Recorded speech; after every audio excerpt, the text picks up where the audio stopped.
God loved the world this way. God created a world. And God gave that world to itself as a gift. And God created stewards for the earth. And God created those stewards in God's own image. And the world that God created was good and whole and balanced. There was enough and more than enough food for the ravens and clothes for the lilies and so much more. And if I had to compare it to something, I would say that it was like a garden, lush and green and beautiful. And then those stewards broke it. This summer we are focusing on some stories about women. And this week we are focusing on the story about how we broke the world. And it is a complicated story. Because there is the version of the story that we broken people tell, and there is the version of the story that is true. There is the version of the story that we broken people tell. God told the man not to eat from the tree in the center of the garden.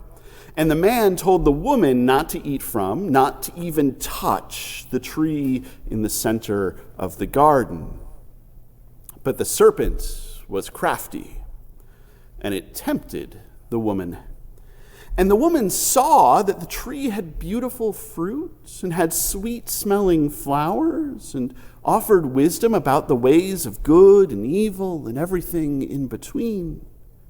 So the woman plucked the fruit from the branch and she ate. And then she took some of the fruit to the man and he ate. And the world broke. Because one woman did not obey her husband, who was the head of her world. That version of the story, told in countless variations, has been passed down for generations. The first man might have told it to his sons, who told it to their sons, who told it to their sons, until it filled the world. And men have used it to keep women on the margins, away from power, silent and submissive. Men have used it to say that women should not have an ounce of authority over men, because men were made first and were never deceived, and women were made second and succumbed to temptation. Men have used it to say to women, remember your sin and remember your place. There's the version of the story that we broken people tell. And there's the version of the story that is true. God told the man and the woman even before they were man and woman not to eat from the tree in the center of the garden. But the serpent was crafty, and it tempted the man and the woman.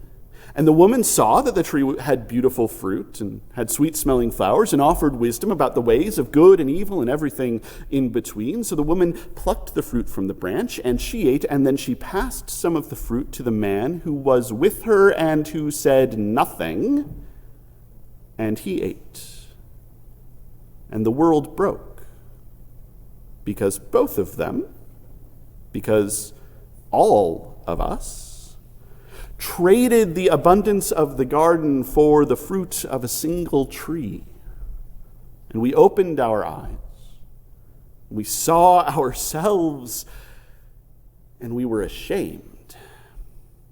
And we hid ourselves from God. Our reading today is about the consequences of that story. When God saw that we were ashamed, God asked us if we had eaten from the one tree that we weren't supposed to eat from.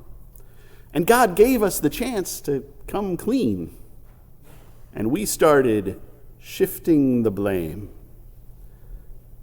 The man blamed the woman blamed the serpent kept his mouth shut. And curses rained down on everyone. And now the serpent crawls on its belly and eats the dust and lives at war with humanity. And the man lives in toil and plows the land and eats only by the sweat of his brow.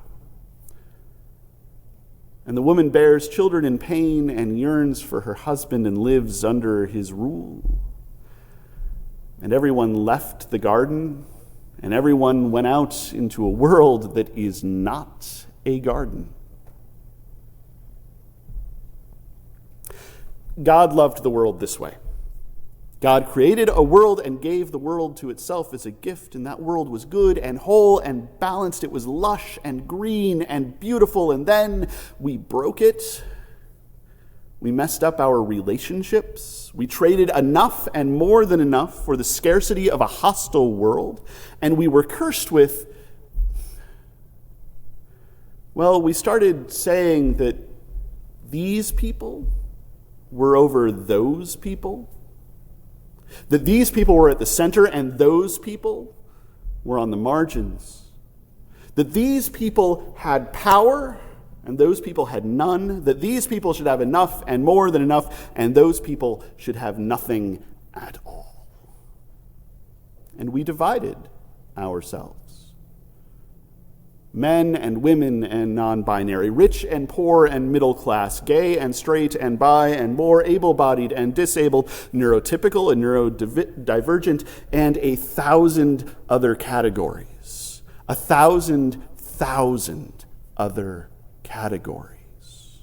We traded the abundance of the garden for the fruit of a single tree. We traded the image of God for masks that could hide us from each other. But, and this is important, this is so important, this is prominent among the important things, that world, the world of masks and hierarchies and inside and outside, is not the world that God created. It is not a world that is good and whole and balanced. It is not a world that is lush and green and beautiful. It is a world that is broken. God loved the world this way. Before we left the garden, God made clothes for us. Before we left the garden, God gave us a way to live in a broken world. And God loved the world this way. God came into the world as one of us, among a dispossessed people in an occupied land, and showed us how to live and love and be human.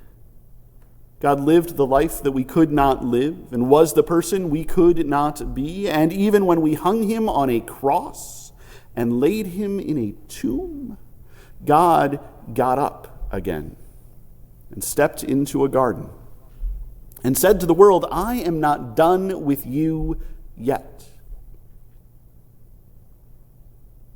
And here's the thing. We live in a broken world.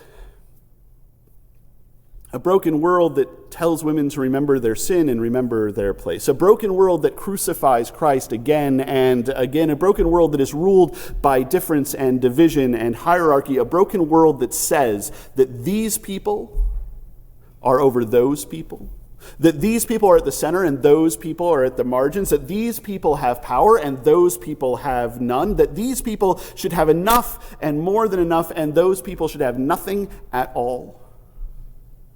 We live in a broken world. But we are not of a broken world. We are not from a broken world. We do not hold citizenship in a broken world. We do not belong to a broken world. We belong in a garden. And even now, God is restoring the broken world.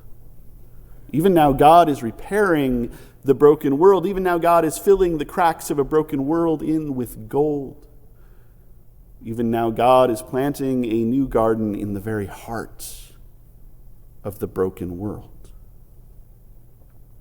And even now, God is calling us, you and me and all of us, to nurture that garden until it blooms with beautiful fruit and sweet-smelling flowers and the wisdom to see each other and be seen, and to love each other and be loved.